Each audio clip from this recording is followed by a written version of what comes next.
अस्सलाम वालेकुम स्टूडेंट्स। उम्मीद है आप सब के सब खैरियत से होंगे। क्लास 9 AQB पास पेपर वीडियो सॉल्विंग सीरीज की एक और वीडियो के साथ आपके सामने हाजिर हूं। आज जो हम पास पेपर सॉल्व करेंगे वो है 2023 का पास पेपर MCQ पेपर। चलिए स्टार्ट करते हैं सॉल्व करना।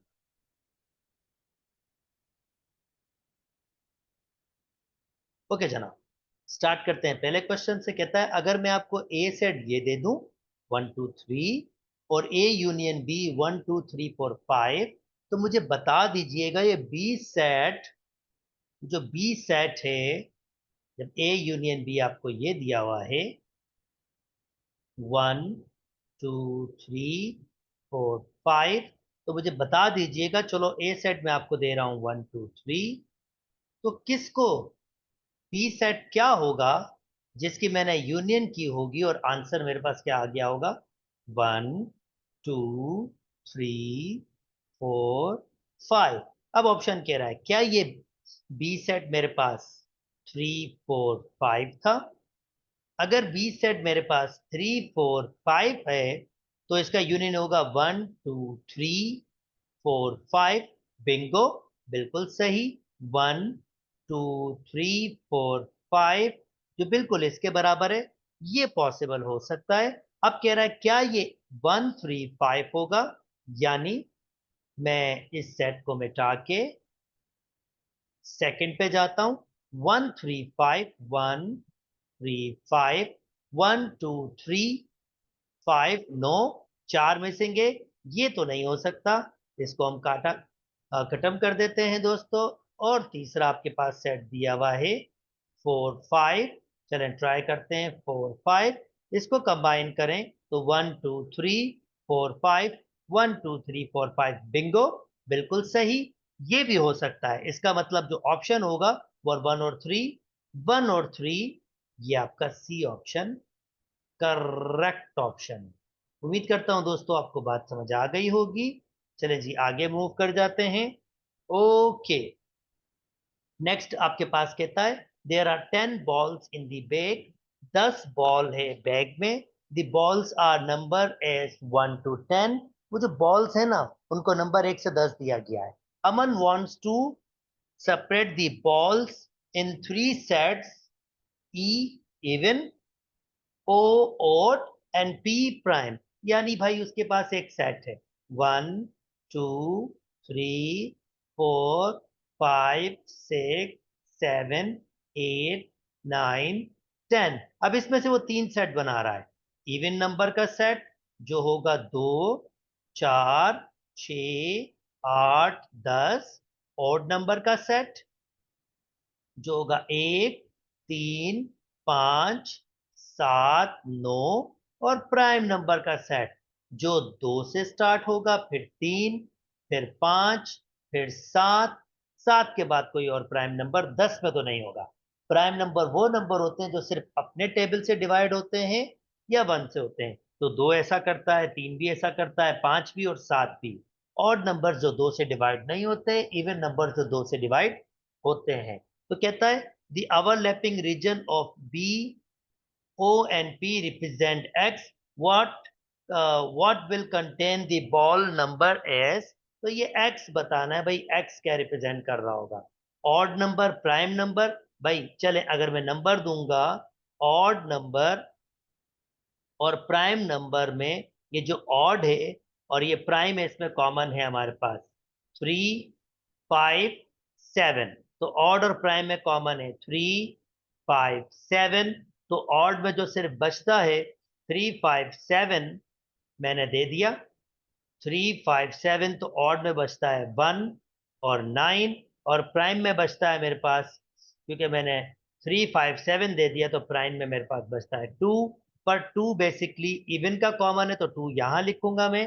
और इवन नंबर में मेरे पास बचता है 4 6 8 10। और मुझे उसने एक्स सेट पूछा था, और एक्स सेट मेरे पास क्या है 3 5 7। तो 3 5 7 इस हिसाब से ऑप्शन आपके पास होगा 3 5 7, डी ऑप्शन होगा। उम्मीद करता हूं आपको ये बात समझ आ गई होगी। जल्दी जल्दी से आगे मूव कर जाते हैं। भाई कहता है अगर ये नॉन एम्प्टी सेट तो M union N intersection Q बराबर होगा एम यूनियन एन, इंटरसेक्शन यहां पर आता है, ये डिस्ट्रीब्यूटिव लॉ है, और N union Q, M union Q, और ये ऑप्शन आपके पास क्या है? भाई एम यूनियन एन, यूनियन नहीं, इंटरसेक्शन एम यूनियन एन और एम यूनियन क्यू, डी आपका करेक्ट ऑप्शन होगा। ये डिस्ट्रीब्यूटिव लॉ ऑफ यूनियन और इंटरसेक्शन है।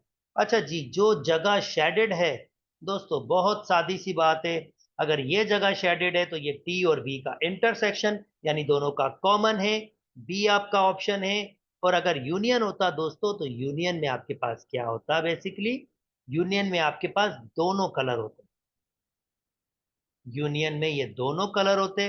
अगर ये शेड होता, फर्ज करते हैं, तो ये शेड बेसिकली, ये मैं इसको पूरा कर लेता हूं, ये शेड बेसिकली इसका आंसर होता आपके पास T union, T union V. और अगर जनाब शेड आपके पास T complement union B complement, यानी टी कॉम्प्लीमेंट टी के अलावा, टी के अलावा अगर मैं टी कॉम्प्लीमेंट की बात कर रहा हूं तो मैं जरा कलरिंग दो किस्म की यूज करूंगा। मैं शायद टी कॉम्प्लीमेंट तो टी के अलावा,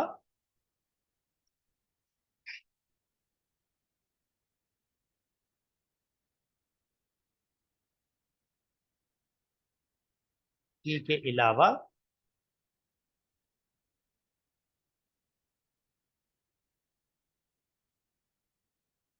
ये टी के अलावा कलर कर रहा हूं, ये वाला पोर्शन भी होगा और टी के अलावा करना होगा मुझे।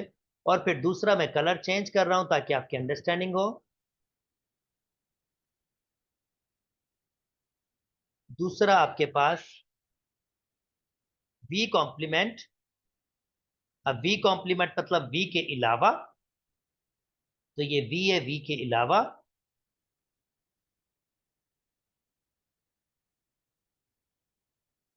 अब मैं वी के अलावा कर रहा हूं कलर,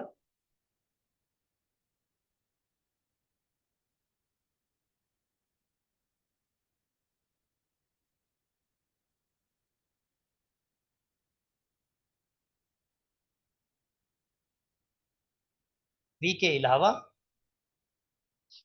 वी के अलावा। अब इसमें मेरे पास क्या होगा?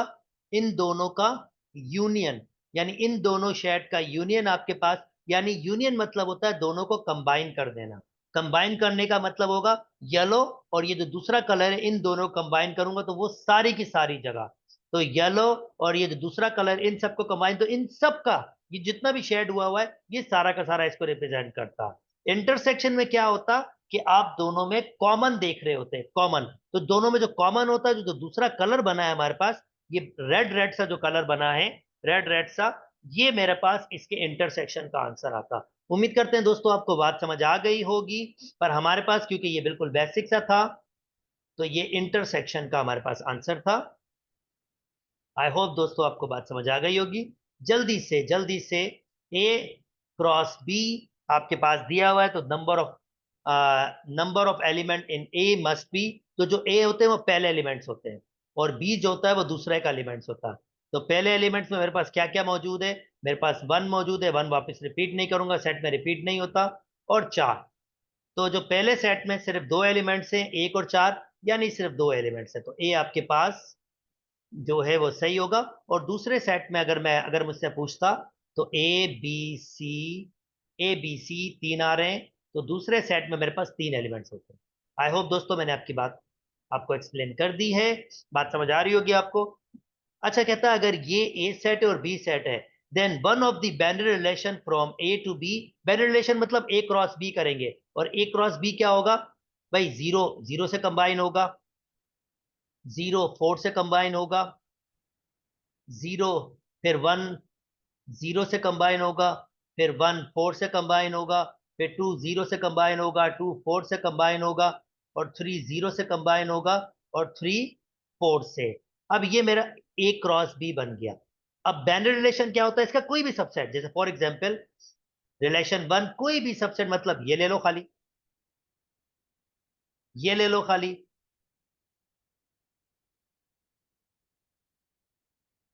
पर नोटिस कीजिएगा इसमें जो ऑर्डर पेयर होता है, इसका पहला एलिमेंट ए सेट से बिलोंग्स करना चाहिए और दूसरा एलिमेंट बी सेट से बिलोंग्स करना चाहिए। अब आइए देखते हैं कि यार बैनर रिलेशन कौन सी है। तो ये तो बैनर रिलेशन की शक्ल ही नहीं है, ये तो हो नहीं सकता। और ये देखें 0, ये भी नहीं हो सकता। अब इसको ट्राई करते हैं 0, 0। ठीक है भाई, 0 पहले सेट से बिलोंग कर रहा है और दूसरा 0 दूसरे सेट से बिलोंग्स कर सकता है। और 0, 4, बिंगो, 0 पहले सेट से बिलोंग कर रहा है और 4 दूसरे से। ये पॉसिबल हो सकता है। इसको देखने इसमें क्या गड़बड़ है कि ये क्यों नहीं हो सकता। 0 पहले से और 0 दूसरे से, बिंगो। 0 पहले से और 1, 1 इसके पास नहीं है। 1 पहले से बिलोंग्स कर रहा है, दूसरे से नहीं। इस ऑर्डर सेट की वजह से ये रिलेशन सही नहीं बनी। इसका मतलब सी आपका करेक्ट ऑप्शन है। ओके, उम्मीद करता हूं दोस्तों आपको बात समझ आ गई होगी। Which of the following giving number is are rational number. भाई रैशनल नंबर ऐसे नंबर होते हैं, दो किस्म के डेसिमल नंबर होते हैं। एक वो जो पॉइंट्स के बाद आपके पास लिमिटेड हो, जिनको हम गिन सकें। एक वो जो पॉइंट्स के बाद चलते जाएं पर कोई पैटर्न बनाए। ये जो रुक जाते हैं इसको हम कहते हैं टर्मिनल। और जो पॉइंट्स के बाद चलते जाते हैं उसको हम कहते हैं non terminal.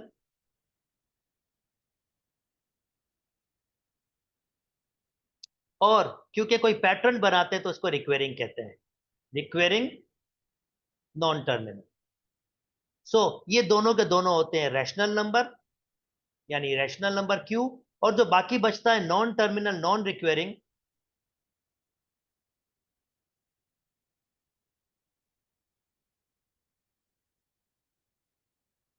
Non terminal non recurring, वो होता है इररेशनल नंबर।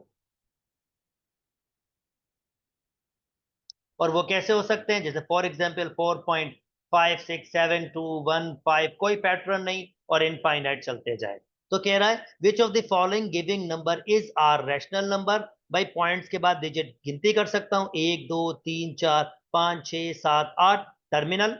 और ये टर्मिनल रैशनल नंबर होते हैं। तो बिंगो, पहला ढूंढ लिया हमने। और 5.3, 2, 3, 4, 5, 2, 3, 4, 5 चलते जा रहे हैं। Requiring non terminal requiring Bingo, ये भी रैशनल होता है। और ये देखते हैं 5.321 1 2 3 4 5 1 4 5, कोई पैटर्न नहीं है। पॉइंट के बाद इनफाइनाइट चलते हुए जा रहे हैं पर कोई पैटर्न नहीं है। ये तो इररेशनल नंबर है, नॉन टर्मिनल नॉन रिक्वायरिंग, यानी इररेशनल नंबर। तो इसका मतलब पहला और दूसरा बिल्कुल सही है और ये रैशनल नंबर है।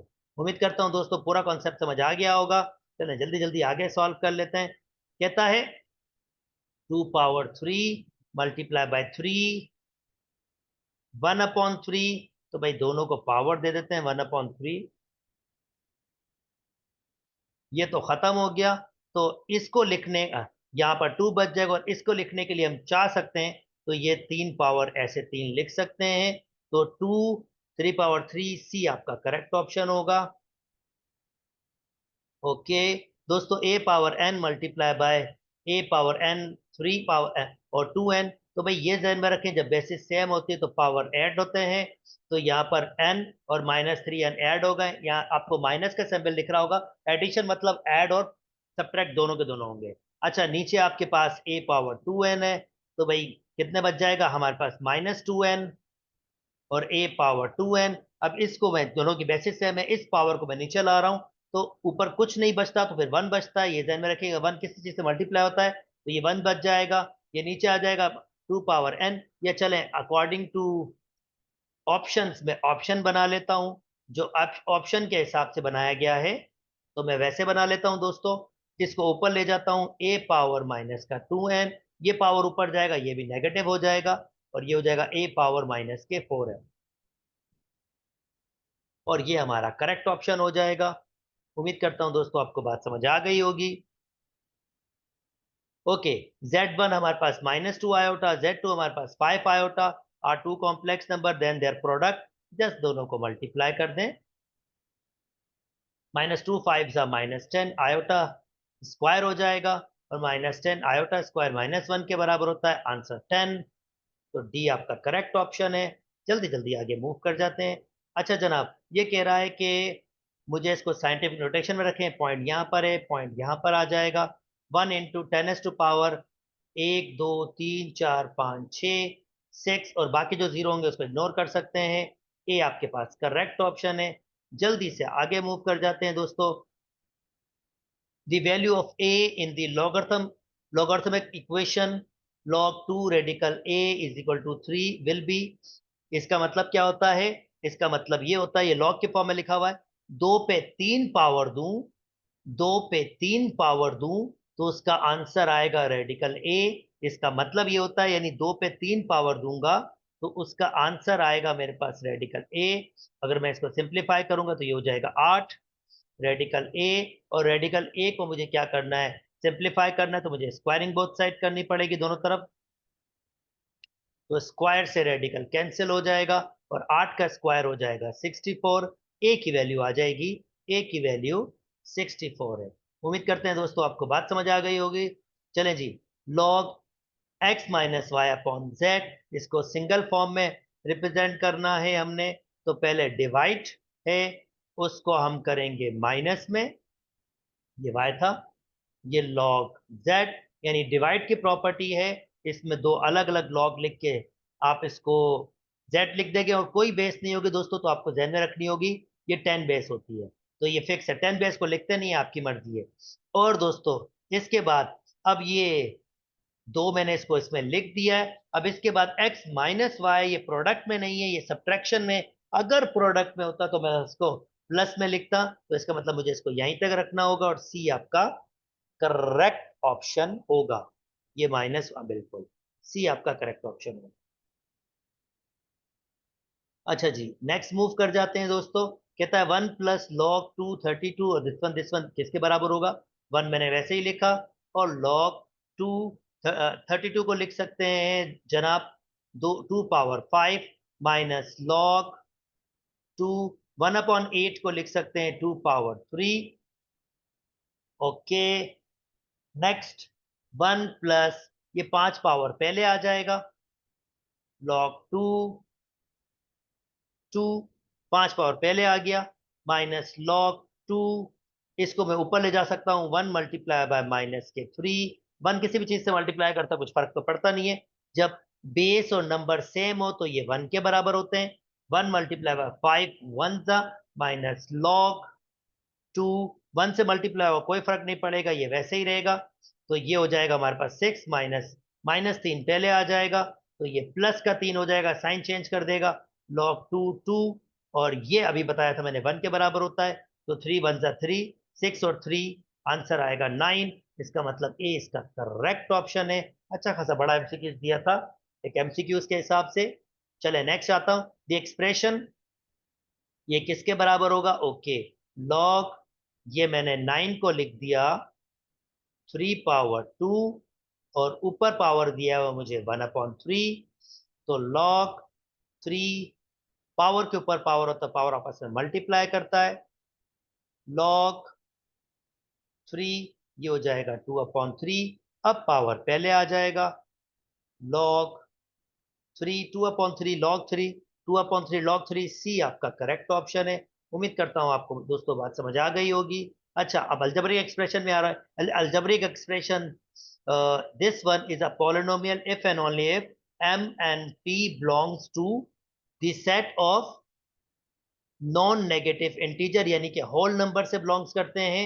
ये जो n एन एम पी है, ये लाजमी तौर पे नॉन नेगेटिव इंटीजर्स, या इसको हम होल नंबर्स भी कहते हैं, होल नंबर से बिलोंग्स करते हैं। ओके जी, आगे चल जाते हैं। कहता है अगर x minus y x square minus x y plus y square 8, x is equal to 1 y is equal to 2। पहले तो ये फार्मूला आपके पास, फार्मूला नहीं है, ये माइनस है, ये भी माइनस है। चले वैल्यूज पुट कर लेते हैं, x की जगह 1, y की जगह -1, x की जगह 1, x की जगह 1, y की जगह -1 और -1 whole square, minus minus plus 1 और 1 ये हो जाएगा 2, 1 का स्क्वायर 1, माइनस माइनस प्लस ये भी हो जाएगा 1, 1 का स्क्वायर 1, तो ये हो जाएगा 3, 2 से मल्टीप्लाई होगा तो आंसर आ जाएगा 6। डी आपका करेक्ट ऑप्शन है। अच्छा जी, आगे मूव कर जाता हूं। The value of a plus b power 2 is equal to 144। And a b दिया हुआ आपके पास। ये फार्मूला बहुत सिंपल सा है भाई, ए प्लस बी और माइनस का ए माइनस बी होल स्क्वायर बराबर है 4ab के पीछे ये फार्मूला दिए हुए, आप चाहे तो वहां से देख सकते हैं। ए प्लस बी दिया हुआ था 144 के, और ए माइनस बी मुझे फाइंड करना है, और 4 टाइम्स ए बी मुझे दिया हुआ है 35 के बराबर। तो 144 माइनस 4 मल्टीप्लाई बाय 35 को यहाँ ले आया, और यहाँ पर मैं इसको लेके गया हूँ तो ये प्लस हो गया। अब जल्दी से मुझे 144 को माइनस करना है 4 टाइम 35 से। तो जनाब ये इन दोनों को जब मैंने माइनस किया तो आंसर सिंपली 4 आ रहा है, A minus B whole square. Square खत्म करने के लिए रेडिकल लगाना पड़ता है, पर प्लस माइनस लगाना मत भूलिएगा। स्क्वायर से रेडिकल कैंसिल, 4 का रेडिकल होता है 2, तो ये हो जाएगा ए माइनस बी। ए माइनस बी प्लस माइनस 2 के बराबर है, ए ऑप्शन बिल्कुल सही है। चले जी आगे मूव कर जाता हूँ। कहता है अगर ए प्लस बी 3 के बराबर है तो मुझे बताओ ए क्यूब प्लस बी क्यूब किसके बराबर होगा। क्यूब का फार्मूला ओपन करना होगा, मैंने दोनों साइड पर क्यूबिंग बोथ साइड कर दिया। क्यूब का फार्मूला होता है A cube plus B cube plus 3, पीछे फार्मूले दिए मैं, आप चाहें तो वहां से देख सकते हैं। 3 ए बी और ए प्लस बी, ये मैंने A cube plus B cube का फार्मूला ओपन किया है, और ये फार्मूला था A cube plus B cube plus 3ab A plus B, और 2 का क्यूब हो जाएगा 8, ये 8 हो गया जनाब। ये ए से ए कैंसिल हो गया, और मुझे ए क्यूब और 1 का क्यूब 1, बी का क्यूब ए का क्यूब ए क्यूब हो जाएगा, प्लस यहाँ बचा 3 ए प्लस 1 अपॉन ए, स्टिल मुझे 2 के बराबर दिया होता तो 2 लिख दिया इज इक्वल टू 8, और 2 3 जा 6 हो जाएगा। ए क्यूब प्लस 1 अपॉन ए क्यूब 8 माइनस 6, और आंसर बच जाएगा मेरे पास 2 के बराबर। उम्मीद करता हूं दोस्तों आपको बात समझ आ गई। 2C है। चलें जी आगे मूव कर जाते हैं। कहता है अगर मुझे इसको सिंप्लीफाई करना है, सिंप्लीफाई बहुत सादी सी कंडीशन आपके पास, 2 रेडिकल 27 2 रेडिकल 12। अब 27 को लिख सकते हैं दोस्तों 3 मल्टीप्लाई बाय 3 मल्टीप्लाई बाय 3, और 12 को लिख सकते हैं 3 मल्टीप्लाई बाय 4। जो मैं और अच्छी तरीके से लिखूं तो 4 को लिख सकता हूं 2 मल्टीप्लाई बाय 2। अब दोस्तों जो पेयर बनता है वो रेडिकल से बाहर आ जाता है। 2 वैसे रखा, 3 का पेयर बाहर आ गया तो 3 के फॉर्म में आ जाएगा, अंदर 3 रेडिकल लेगा। 2 ऑलरेडी है, 2 का पेयर एक बाहर आ जाएगा तो 2 हो जाएगा, एक करके आता है, ये ध्यान में रखिएगा। ये हो जाएगा 6 रेडिकल 3, और ये हो जाएगा 4 रेडिकल 3, 4 और 6 ये हो जाएगा 10 रेडिकल 3। 10 रेडिकल 3 बी आपका करेक्ट ऑप्शन है। उम्मीद करता हूँ बात समझ आ गई होगी। कहता है इसको इसको और इसको प्रोडक्ट करना है। चलें जी ए माइनस बी का प्रोडक्ट करना है ए क्यूब माइनस 1 से, और प्रोडक्ट करना है ए स्क्वायर प्लस ए प्लस 1 से। इन दोनों को प्रोडक्ट में तो एक साथ दिख रहा हूं, A minus 1 A square plus A plus 1 और A cube minus 1। Very good, अच्छे एमसीक्यूज हैं। तो देखो दोस्तों पीछे फार्मूला दिया हुआ है, A minus B A square plus A B plus B square, ये जो फार्मूला है ये बराबर होता है A cube minus B cube के।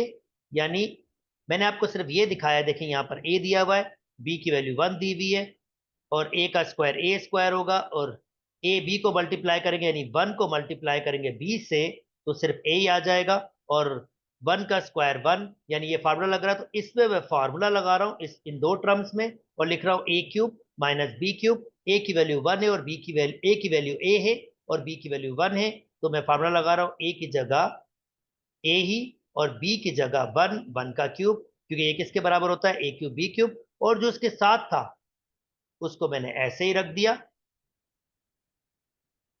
Okay minus, okay. अच्छा जी अब नेक्स्ट हमारे पास ए क्यूब माइनस 1, तो इसको अगर हम सिंप्लीफाई करेंगे तो ये हो जाएगा ए क्यूब माइनस 1, और साथ भी यही दिया हुआ है ए क्यूब माइनस 1।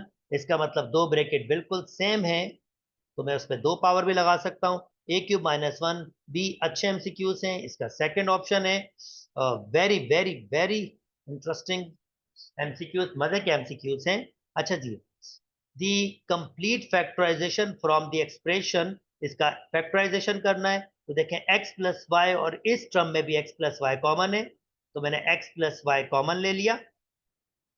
इस पूरे में कंप्लीट कॉमन आ गया तो 1 बचेगा, और इसमें x प्लस वाई चला गया तो माइनस का x माइनस वाई बच गया। तो भाई x प्लस वाई मैंने ऐसे ही रखा।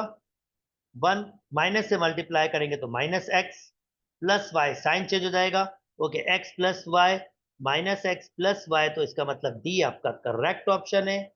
ये भी अच्छा एमसीक्यूज था। ओके दोस्तों, अच्छा जी, 3 टर्म्स हैं।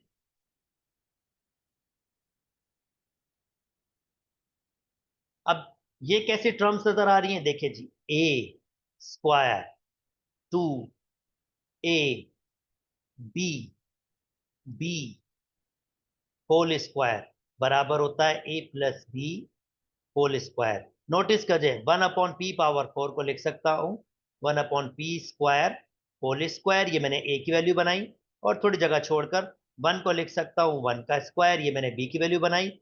और फिर फार्मूले में 2, ए की जगह 1/p² और बी की जगह 1। नोटिस कीजिए, 2 1 जा 2, अगेन 1 जा 2, तो ऊपर बचेगा 2 और नीचे बचेगा p², और यही चीज ये लिखी हुई है।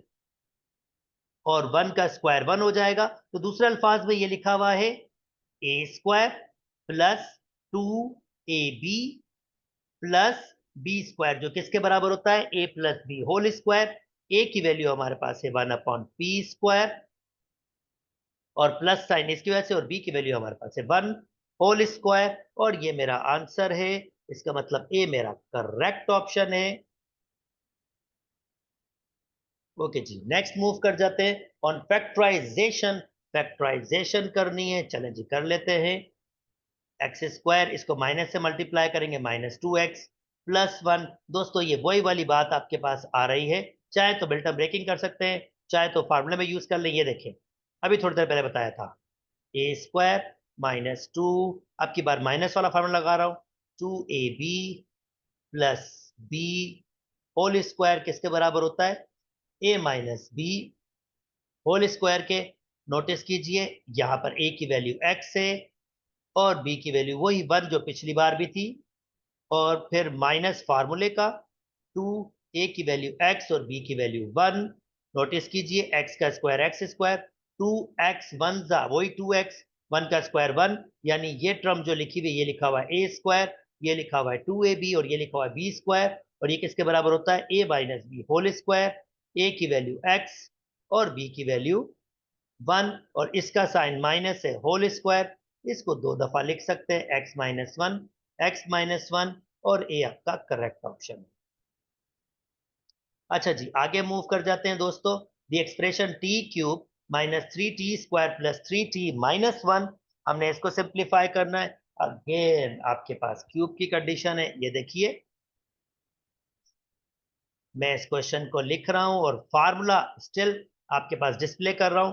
फार्मूला होता है a³ -3a² b plus 3ab और माइनस का b³ और ये बराबर होता है a minus B whole cube के।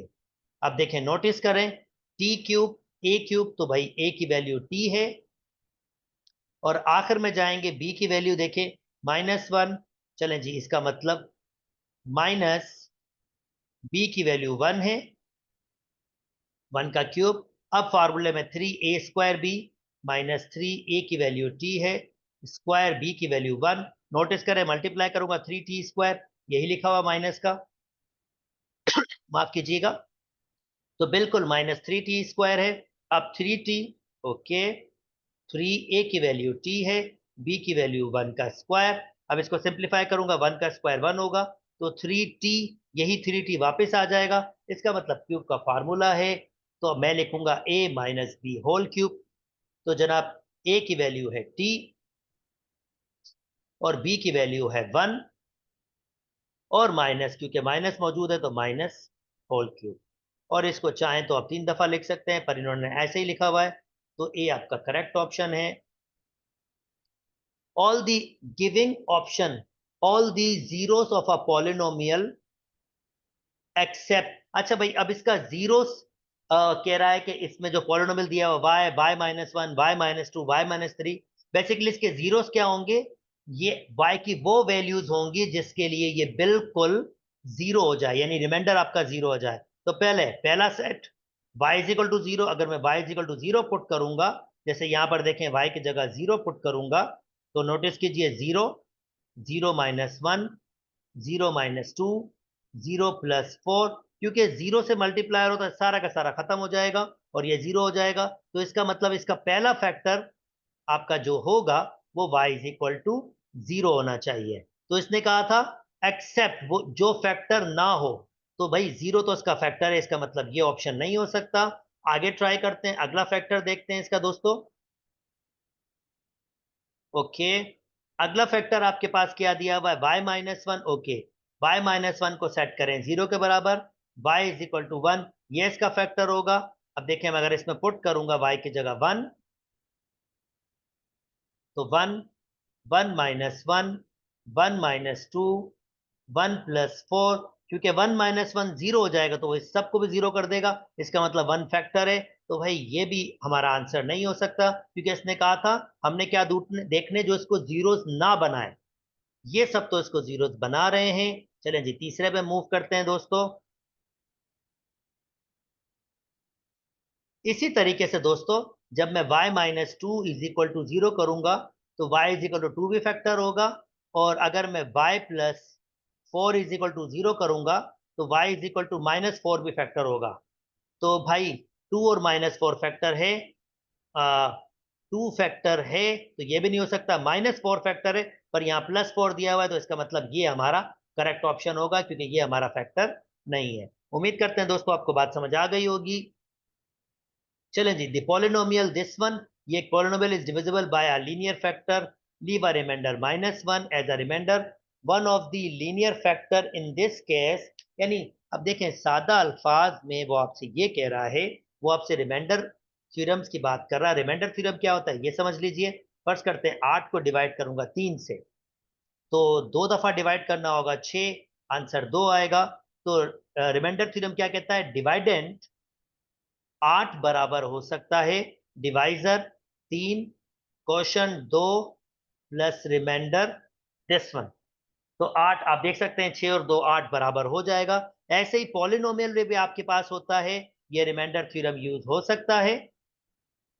अब वो कैसे होगा दोस्तों, उसने कहा है कि जब मैंने इसको डिवाइड किया है किसी लीनियर फैक्टर से, यानी ए स्क्वायर माइनस थ्री ए प्लस वन को डिवाइड किया है किसी लीनियर फैक्टर से, या सादा से अल्फाज में मैं इसको इतना लॉन्ग भी नहीं करता भाई, अगर किसी लीनियर फैक्टर से डिवाइड किया है, तो रिमाइंडर क्या दे रहा है, माइनस वन। अगर वो फैक्टर ये होगा, तो इसको सेट करो जीरो के बराबर, ए की वैल्यू थ्री हो जाएगी, थ्री यहां पुट कर लो और चेक करो आंसर माइनस वन दे रहा है नहीं दे रहा। ये सबसे आसान तरीका है इसका, इसमें से ऐसे देख लेते हैं। तो भाई ए मैं यहां पुट करूंगा, तीन का square minus three, three plus one, तो ये हो जाएगा no, minus no plus one, sorry ये कैंसिल आउट, रिमाइंडर वन बच रहा है माइनस वन नहीं, इसका मतलब माइनस तीन ने तो नहीं दिया। चले अगला फैक्टर पुट कर लेते हैं। ओके, अगला फैक्टर आपके पास दिया हुआ है ए माइनस वन, सेट करें जीरो के बराबर, ए इज इक्वल टू वन, और अब वन पुट कर लेते हैं, P of minus one, one put किया, वन का square minus three, one plus one, notice करें वन का स्क्वायर वन और वन, ये हो जाएगा टू, माइनस थ्री, और इसमें आंसर माइनस वन आ रहा है। इसका मतलब ये वो लीनियर फैक्टर था जो इसको डिवाइड किया गया था और रिमाइंडर बनाया था। उम्मीद करते हैं दोस्तों आपको बात बिल्कुल समझ आ गई होगी। चलें जी आगे मूव कर जाता हूं। अप्लाइंग द फैक्टर थ्योरम और one of the factor of the polynomial, भाई वन ऑफ द फैक्टर, तो भाई फैक्टर अगर होगा तो इधर पुट करेंगे, तो रिमाइंडर हमारे पास जीरो आना चाहिए। अगर फैक्टर है तो इसका मतलब रिमाइंडर कुछ नहीं बचेगा, रिमाइंडर 0 होगा। अब पहला खाली टी दिया हुआ है तो उसको 0 के बराबर करेंगे। अगर टी में 0 पुट करता हूं तो ये 0 हो जाएगा, ये 0 हो जाएगा, ये 0 पर रिमाइंडर फिर भी 1 बचेगा, तो ये ऑप्शन सही नहीं है। अब मैं पुट कर लेता हूँ t minus two is equal to 0, यानी टी इज इक्वल टू 2। अगर मैं 2 पुट करूंगा टी की जगह तो ये हो जाएगा 2 का क्यूब 8 और 2 का स्क्वायर ये 4 हो जाएगा।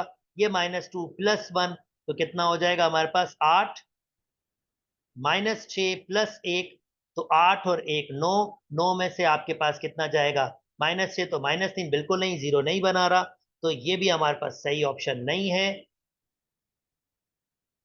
तो जनाब अगले पे मूव कर जाते हैं, -1 यानी T plus one, T plus one, T plus one set कर लेते हैं 0 के बराबर।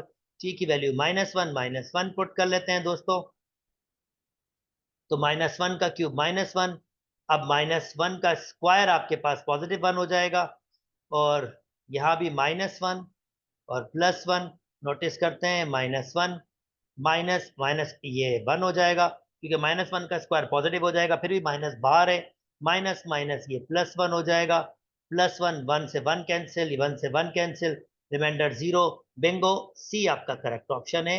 चलें जी आगे मूव कर जाते हैं, बिल्कुल बेसिक सा एमसीक्यू से आपके पास कहता है the value of x for 7 divided by 6 is equal to, ये चार ये प्रोपोर्शन है, ये इक्वल टू में कन्वर्ट हो जाते हैं, 21 डिवाइडेड बाय x, तो ये 1 टाइम्स और ये 3 टाइम्स, तो ऊपर बचा 1/6, यहाँ बचा 3/x, by cross multiplication x 3 6 18, 18 आपका आंसर है।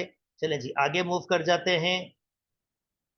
मीन प्रोपोर्शन का दोस्तों फार्मूला है, मीन प्रोपोर्शन बराबर होता है रेडिकल ए बी, ये आपका ए है और ये आपका बी है, plus minus radical a multiply by b, plus minus ये हो जाएगा 36, और इसका आंसर 6 आ जाएगा। ये आपका करेक्ट ऑप्शन है दोस्तों। आगे मूव कर जाते हैं, कहता है if s is inversely proportional to t, s is inversely proportional to t, जब इनवर्सली प्रोपोर्शनल हो माफ कीजिएगा, जब भी इनवर्सली प्रोपोर्शनल होगा तो 1/t हो जाएगा, कांस्टेंट कन्वर्ट करेंगे के लिख देंगे, ये k/t हो जाएगा। अब ये कह रहा है कि भाई मुझे s की मिसिंग वैल्यू बताओ, तो पहले मुझे k फाइंड करना होगा, s की जगह 5 और t की जगह 12, 5 t की जगह 12, क्रॉस मल्टीप्लाई करूंगा तो k की वैल्यू हो जाएगी 5 मल्टीप्लाई बाय 12, और k की वैल्यू 60 आ जाएगी। इसका मतलब जो मेरी एक्सप्रेशन है वो है x is equal to 60/t, और अब की बार मुझे t की वैल्यू 24 दिया हुआ है, s फाइंड करना है। Okay, s is equal to 60/t की वैल्यू 24 दी हुई है, और जनाब जस्ट मैं 60 को डिवाइड करूंगा 24 से, तो जो मेरे पास आंसर आ रहा है वो 2.5 आ रहा है, यानी ए मेरा करेक्ट ऑप्शन है। ओके दोस्तों, अब नेक्स्ट मूव कर लेता हूं। ओके, प्रॉपर्टी की बात कर रहा है, अगर A ratio B is equal to, यानी ये लिखा हुआ है a/b is equal to c/d, ये लिखा हुआ है, तो a plus b upon a minus b, c plus d upon c minus d, इस प्रॉपर्टी का नाम है कंपाउंडिंग लॉ, डिवाइडेड लॉ। अच्छा, अब ये कह रहा है the order of a matrix, इसमें एक रो है, 1 2 3 4 कॉलम है, एक रो 4 कॉलम, एक रो 4 कॉलम, यानी बी आपका करेक्ट ऑप्शन है। चलें जी, अब ये मैट्रिक्स कौन सी है, ये मैट्रिक्स आपके पास अगर मैं इसमें देखूं एंट्रीज, तो इसकी नंबर ऑफ रोज 3 है, नंबर ऑफ कॉलम्स भी 3 है, तो रोज और कॉलम बराबर होते तो मैट्रिक्स आपके पास स्क्वायर मैट्रिक्स होती है, तो ये ऑप्शन सही है। नल मैट्रिक्स हो नहीं सकती, क्योंकि नल मैट्रिक्स के लिए क्या जरूरी है, सारी एंट्रीज 0 होनी चाहिए, और साइमेट्रिक के लिए अगर कोई मैट्रिक्स साइमेट्रिक है तो वो ये खास बात मानेगी कि अगर मैं उसका ट्रांसपोज भी करूं तो वापस वही मैट्रिक्स आ जाए। अगर मैं इसका ट्रांसपोज कर रहा हूं दोस्तों, तो देखो क्या होता है, रो को कॉलम में लिखना 1 2 0, रो को कॉलम में लिखना 2 1 0, और रो को कॉलम में लिखना तो 0 0 0। आप नोटिस करें 1 2 0 1 2 0 लिखा हुआ है, 2 1 0 2 1 0 0 0 0, बिल्कुल इसका ट्रांसपोज वापस यही आ गया, तो ये साइमेट्रिक भी है, यानी सेकेंड और थर्ड ऑप्शन एग्री कर रहा है, डी आपका करेक्ट होगा। वेरी गुड, चलें आगे मूव कर जाते हैं। एडिटिव इनवर्स का मतलब होता है एक ऐसी मैट्रिक्स जो मैं किसी मैट्रिक्स में ऐड करूं और आंसर नल मैट्रिक्स आए। तो जनाब मुझे किसका एडिटिव इनवर्स निकालना है? 0 - b, 0 - 4। तो 0 का 0 आ रहा है क्योंकि 0 में 0 ऐड करेंगे, 0 इज भी 0। -b को खत्म करना है तो मुझे +b देना होगा, और -4 को खत्म करना है तो 4। इसका मतलब ये एडिटिव इनवर्स है। तो ये होगा 0b 0 4, यानी बी आपका करेक्ट ऑप्शन है। चलें जी, आगे मूव कर जाता हूं। Okay, the product of A with unknown matrix B, AB is identity where I is identity of a matrix of order 2 by 2। B find करना है। अच्छा दोस्तों, जब भी एक मैट्रिक्स दूसरी मैट्रिक्स से मल्टीप्लाई करे और आइडेंटिटी मैट्रिक्स आ जाए, तो दूसरे अल्फाज में मुझे क्या करना है? इस मैट्रिक्स का इनवर्स फाइंड करना है। क्यों? क्योंकि एक मैट्रिक्स अगर अपने इनवर्स से मल्टीप्लाई करता है तो तभी आंसर आइडेंटिटी मैट्रिक्स देता है। तो इसका मतलब इस वक्त बी मैट्रिक्स क्या है? A inverse. और ए इनवर्स निकालना piece of cake. A inverse बराबर होता है adjoint of A divided by determinant of A. अब एडजॉइंट ऑफ ए कैसे निकालते हैं? इन दोनों की जगहें चेंज करें, इन दोनों की जगहें चेंज करें। ये इधर आ जाएगा, ये इधर, यानी 1 a, और इन दोनों के साइन चेंज करें तो b प्लस का हो जाएगा और ये माइनस का 1। और डिटर्मिनेंट कैसे निकालते हैं? पहले को आखिरी से मल्टीप्लाई करें, a हमेशा माइनस, दूसरे को तीसरे से मल्टीप्लाई करें तो -b, यानी ये हो जाएगा माइनस माइनस प्लस a+b। इसको कैसे लिख सकता हूं? 1/a+b को अलग मल्टीप्लीकेशन में रख लिया, 1b - a, ये, और ये आपका आंसर है। तो 1/a+b, 1b - 1a, यानी ए आपका करेक्ट ऑप्शन होगा। उम्मीद करता हूं दोस्तों आपको बात समझ आ गई होगी। काफी मजेदार से, काफी बड़े बड़े एमसीक्यूज उन्होंने दिए हुए हैं, जो सॉल्व करने में मजा भी आ रहा है और टेक्निकल भी है। If a matrix this one is singular, जनाब जब भी मैट्रिक्स सिंगुलर हो तो उसका डिटर्मिनेंट का आंसर होता है 0। तो ये हो गया a -a, b b। तो ये कह रहा है ए बी रिलेट टू, अब मैं ए को बी से मल्टीप्लाई करूंगा, ये हो जाएगा ए बी, हमेशा माइनस। मैं डिटर्मिनेंट निकाल रहा हूं -a को b से, तो -ab इज इक्वल टू 0। और अगर आप नोटिस करें, अगर मैं इसको सिंप्लीफाई करूंगा तो ये हो जाएगा a B plus A b is equal to 0। तो 2ab इज इक्वल टू 0, या मैं कह सकता हूं 2 को डिवाइड कर दूं 0 से, तो ए बी आपके पास 0/2 और a b is equal to 0। तो रिलेशन क्या होगी इसकी कि ए और बी को मल्टीप्लाई कर रहे होंगे, आंसर 0 आ रहा होगा। उम्मीद करता हूं दोस्तों आपको बात समझ आ गई होगी। चलें जी, अब इसको मैट्रिक्स फॉर्म में कन्वर्ट करना है, दिस इज क्रेमर्स रूल की फॉर्म में कन्वर्ट करना है। बड़े बड़े एमसीक्यूज, बहुत बड़े बड़े एमसीक्यूज ये दे रहे हैं। चलें जी, क्रेमर्स रूल में वैल्यू ऑफ एक्स के लिए कैसे करते हैं? वैल्यू ऑफ एक्स के लिए मुझे क्या करना पड़ता है? मुझे ए एक्स डिटर्मिनेंट बनाना होता है और इसको डिवाइड करना होता है ए डिटर्मिनेंट के साथ। तो ए एक्स कैसे बनता है मैट्रिक्स? ये बनता है, ये जो पहली रो होती है इसमें मैं ये एलिमेंट्स पुट कर लेता हूं, तो ये मेरे पास बन जाएगा 3 - 1, बाकी को वैसे ही रखेंगे, 2 - 1। तो भाई x बनेगा ए एक्स का डिटर्मिनेंट 3 2 - 1 - 1। ओहो, डिटर्मिनेंट है ये, बताना होगा मुझे। ओके, डिवाइडेड विथ एक और डिटर्मिनेंट है, वो ए का होगा, यानी इस वाली मैट्रिक्स का ये ए मैट्रिक्स होती है। 1 2 1 - 1, 1 2 1 - 1। तो जनाब 3 2 - 1 - 1, 1 2 1 - 1, ये आपका करेक्ट ऑप्शन है। अच्छा जी, आगे मूव कर देता हूं, ज्योमेट्री आ गई है आपके पास जनाब। Okay, in a corresponding of a triangle P Q R, ये करस्पॉन्डिंग में अगर पी क्यू बराबर हो क्यू आर के, तो ये भी 6 सेंटीमीटर है। P Q S P Q S ये एंगल बराबर हो एस क्यू आर के, एस क्यू आर इस एंगल के, इसका मतलब ये बराबर है, तो ये एंगल बाइसेक्टर है आपके पास, यानी ये जो क्यू एस लाइन है ये एंगल बाइसेक्टर है, इसने एंगल को दो हिस्सों में तोड़ा है।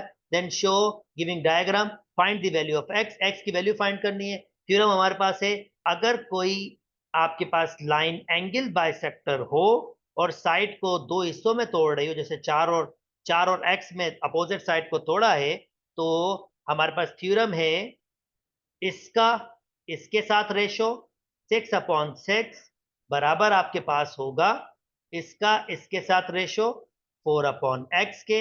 6 से 6 कैंसिल हो गया, 1 आ जाएगा, और क्रॉस मल्टीप्लाई करूंगा तो x की वैल्यू 4 हो जाएगी, और ये मेरा x का आंसर 4 आ गया है। उम्मीद करते हैं दोस्तों आपको बात समझ आ गई होगी। ये मैंने स्टेटमेंट यूज किया, वैसे अगर मैं चाहता था मैं कॉन्ग्रुएंट ट्रायंगल से भी यूज कर सकता था, चलें वो भी आपको तरीका सिखा देता हूं। ये मैंने तो ये भी थ्योरम आपके पास है, आगे आप यूज करेंगे, पर इसका एक और तरीका मजे का सिखा देता हूं, वो तरीका भी सीख लीजिए। क्योंकि ये दिया हुआ है आपके पास, ये बराबर दिया हुआ है इसके, और ये भी 6 है, ये बराबर दिया हुआ है, तो पी क्यू आर साइड, ये एंगल और कॉमन साइड, सिमिलरली साइड, ये एंगल और ये कॉमन साइड, यानी साइड एंगल साइड से ये दो ट्राइंगल्स कॉन्ग्रुएंट हो रही है, क्योंकि आपके पास क्या दिया हुआ है, पी क्यू बराबर दिया हुआ है क्यू आर के, पहला क्यू एस खुद के बराबर होगी, और एक एंगल दिया हुआ है पी क्यू एस एंगल बराबर दिया हुआ है क्यू एस आर के। आप करस्पॉन्डिंग देख सकते हैं, मैं यहां पर करस्पॉन्डिंग दिखा भी देता हूं आपको। ये देखिए, पी क्यू बराबर है किसके, क्यू आर के, और Q S Q S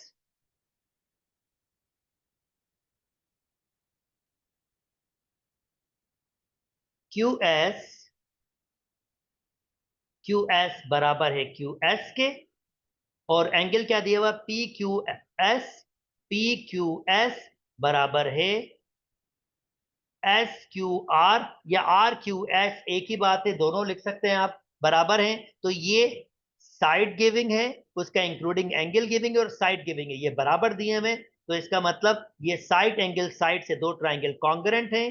triangle P Q S congruent है ट्राइंगल आर क्यू एस के, और मुझे क्या फाइंड करना था, एस आर फाइंड करना था।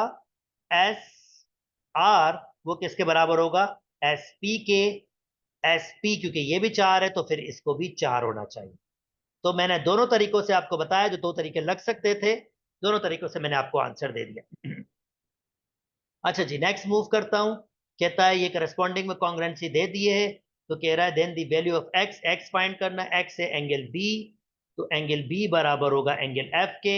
एंगल एफ दिया हुआ है 69, आई होप एंगल बी ही फाइंड करना था ना, एंगल एफ के, यस ये होगा 69, तो सी आपका करेक्ट ऑप्शन है, क्योंकि कॉन्ग्रुएंसी दी हुई है, फिर तो आसान हो जाएगा।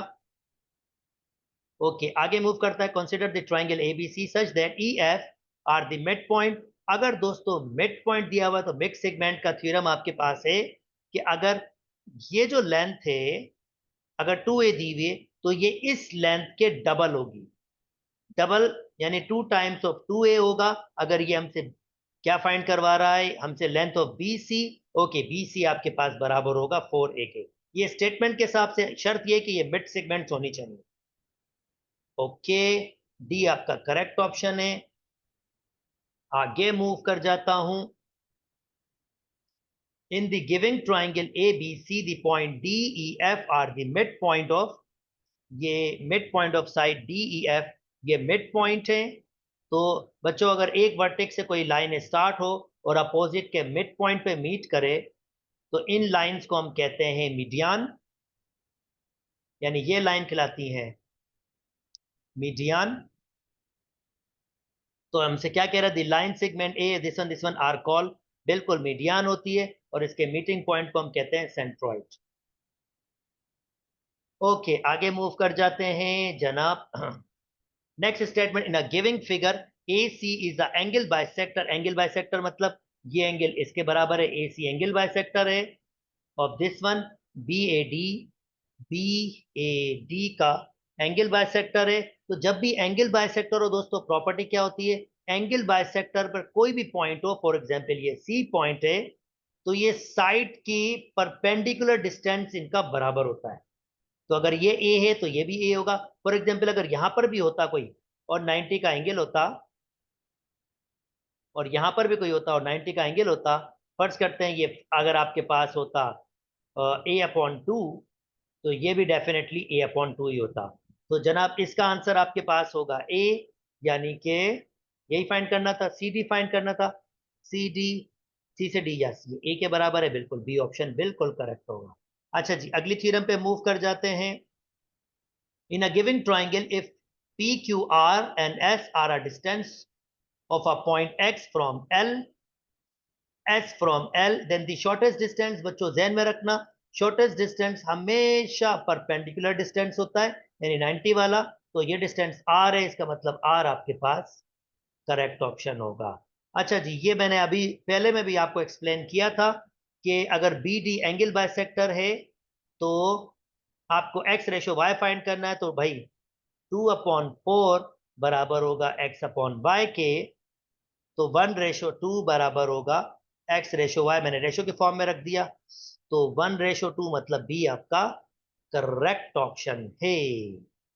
और दोस्तों ये इस तरह से हमारे पास कंप्लीट हुआ। उम्मीद करते हैं आपको मेरे साथ मजा आया होगा। मेरी वीडियोस पसंद आ रही हैं तो काइंडली मेरे चैनल को लाइक कीजिए, सब्सक्राइब कीजिए और दोस्तों के साथ शेयर कीजिए। अपना बहुत बहुत बहुत ख्याल रखिएगा।